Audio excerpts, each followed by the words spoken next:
கற்பகம் என்றிட கடும் துயர் போகும், கற்பகம் என்றிட எதும் ஜெயமாகும்.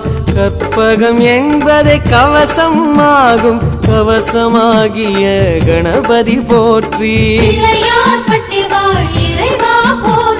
காலம் மூன்றும் கணிப்பவன் நீயே, காப்பதும் கடமை கற்பக தருவே.